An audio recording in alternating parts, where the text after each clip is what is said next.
Content de vous revoir une autre fois pour continuer le sujet que nous avons déjà commencé sur la positivité.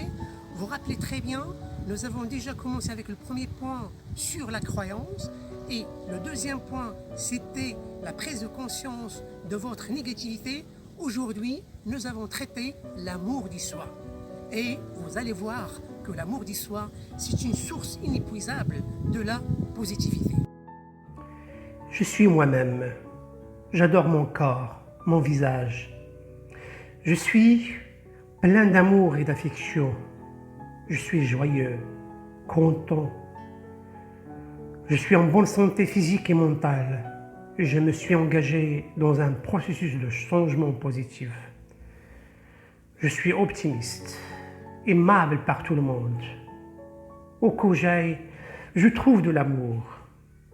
Dans mon quartier, chez les voisins, dans mon travail, etc. J'apprécie tout ce que je fais, je m'aime et je m'approuve. La vie m'apportera ce qu'il y a de mieux pour moi. Répétez la même chose que moi. Faites de même. Aimez-vous, augmentez l'amour que l'on se donne. Ne soyez pas votre pire ennemi. N'optez pas pour l'autodestruction. Arrêtez de vous critiquer, de vous insulter et d'avoir le focus sur vos défauts au lieu de se focaliser sur les qualités.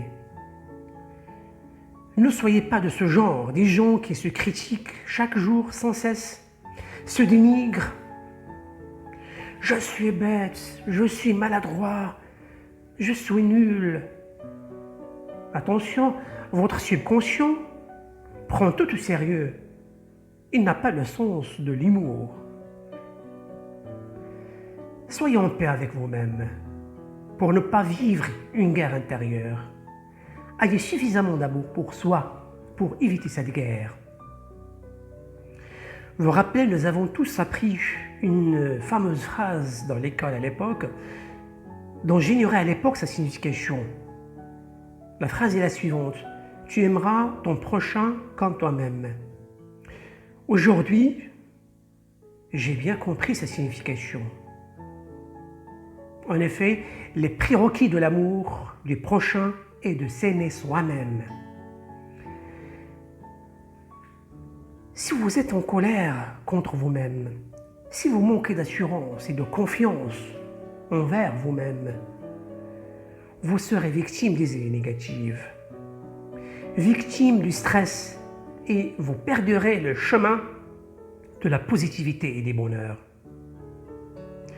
Le fait de vous traiter négativement vous affecte et affecte vos relations avec votre entourage et avec autrui. En effet, si vous ne vous aimez pas suffisamment, vous ne pouvez pas aimer les autres. On ne peut pas donner ce qu'on n'a pas. Faqidu shay la yu'ti. L'amour de soi nourrit l'esprit par des idées positives et consolide vos capacités à résoudre facilement vos problèmes. Par ailleurs, s'aimer ne nuit à personne, mais au contraire, il faut avoir suffisamment d'amour pour soi pour pouvoir le donner, pour pouvoir le partager avec les autres. Le bonheur est là. Pouvoir donner de l'amour pour autrui, pour avoir de bonnes relations avec les autres et vivre ainsi en paix avec soi-même et avec votre entourage.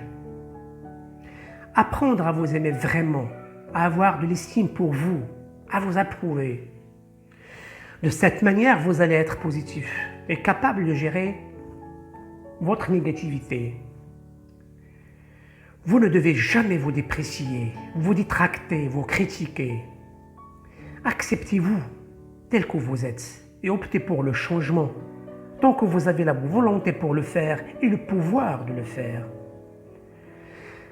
Certes, le manque d'amour de soi vient souvent des injonctions négatives reçues pendant l'enfance et dans les écoles, mais tant que vous avez la possibilité de changer tout cela, vous pouvez gommer ces injonctions négatives et de les remplacer par des affirmations positives. L'amour du soi est une source inépuisable de positivité.